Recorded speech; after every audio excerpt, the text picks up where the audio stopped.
ওর এরা তো ছিল না মনে হয়, রোববার বলছিলাম। এই যে প্র্যাকটিক্যালি যখন আমরা তোদের মতো 11-12 2012-13 তখন যখন লেখা থাকতো না অ্যাডভার্টাইজমেন্টে 30 lakhs হোম, তখন না বাপরে 30 লাখ এটাও মানুষ কেনে, তখন অ্যাডভার্টাইজমেন্ট থাকতো। এখন কি থাকে 60 lakh to 1 CR, কোথাও কোথাও 2 CR, ঠিক আছে। এখন পিপল অ্যাকসেপ্ট করে নিয়েছে ওটা। তোরা যখন প্র্যাকটিক্যালি 2029-28 যাবি ওটা 10 CR লেখা থাকবে, costing starts from 8 CR to 10 CR, মানে ভেবে দেখ কোন জায়গায় যাবে। অ্যান্ড তখনও প্র্যাকটিক্যালি ওটা অ্যাকসেপ্ট করবে মানুষ, আচ্ছা ঠিক আছে। এখন যেমন 1 CR দেখে তোর অবাক লাগে, কিন্তু আমরা ধাতস্থ হয়ে গেছি যে হ্যাঁ এটাই তো চলছে, এটাই তো চলছে। তোদের সময় চলে যাবে 10 CR। লেভেলটা দেখ ভাই, মানে কত ভালো করতে হবে। হ্যাঁ, জায়গা কোথায় পাবি, জায়গায় তো সব পরপর হয়ে যাচ্ছে। চলো ভাই, চলো চলো চলো এগোই এগোই এগোই। ভালো করে খাট, ভালো করে পরিশ্রম কর। কেন ভাই 10 তো 10 CR তো ঠিক है, कमा लेगा तू, कमा लेगा सोमदीप, कमा लेगा थिंक है 31 CR ভাই, थिंक কি বলছিলাম 4 times think 200 then 31 will be available। সেই লেভেলে খাটতে হবে, সেই লেভেল ভাই এমনি এমনি আসবে না। আর যদি এমনি এমনিও আসে নর্মাল মুজরা করে, ও আবার মুজরা করেই বেরিয়ে যাবে।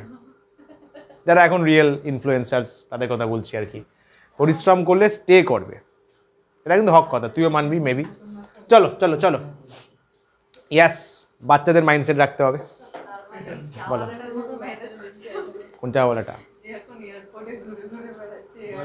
তুই আর 6 মাস ওয়েট কর, তুই আর 6 মাস ওয়েট কর। এগুলো প্র্যাকটিক্যালি আমাদের, এটা আমাদেরই দোষ। আমাদের জেনজি বল, তোদের জেনারেশান বা যারা এখনকার যারা নর্মাল মিডল ক্লাস মানুষ আছে, মিডল এজড মানুষ আছে, তারা তো সবে সবে ফোন পেয়েছে, তাদের ওটা একটা পুরকি টাইপের। আচ্ছা চাওলা ঘুরছে, দেখি দেখি দেখি দেখি, মাও দেখে। আপনি কি বুঝলে? বললো চাওলা প্লেনে চড়ছে, আচ্ছা এটা বুঝলে? তো দে আর অন দ্য হাইপ যে আচ্ছা এর মানুষটা এরকম করেছে, বাট এই হাইপ কতদিন চলবে? মাঝখানে কাঁচা বাদাম বেরিয়েছিল, লোকটাকে পুরো হাইপে তোলা হলো, সে বাদামের বিজনেস বন্ধ করে দিল। এখন কি করছে কেউ জানে না, মেবি হতে পারে, বাট খবর নেই। এটা খুব খারাপও লাগে আমার যে তাকে এমন হাইপ করে দেওয়া হয়, সে নিজের আসল কাজটাই ভুলে যায়। ও তো গানও করলো বোধহয় বাচ্চার সাথে, না কোথাও একটা গিয়ে করলো না, এরকম একটা কিছু। তাই ভাব, এটা সিনারিও। যত এটা তাড়াতাড়ি যত ভালো করে বুঝবি যে হাইপ হয়ে যাওয়া জিনিস যত তাড়াতাড়ি হাইপ হচ্ছে তত তাড়াতাড়ি নামবে।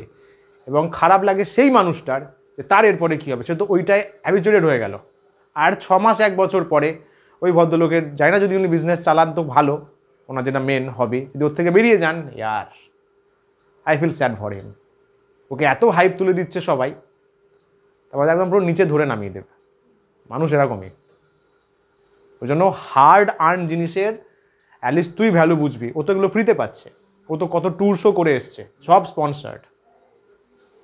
ওটা ফাট করে যখন চলে যাবে তখন তখন খারাপ লাগবে ইয়ার লোকটাকে, তখন কেউ মনেও রাখবে না। ইনফ্যাক্ট কে মনে রাখবে, কে মনে রাখবে?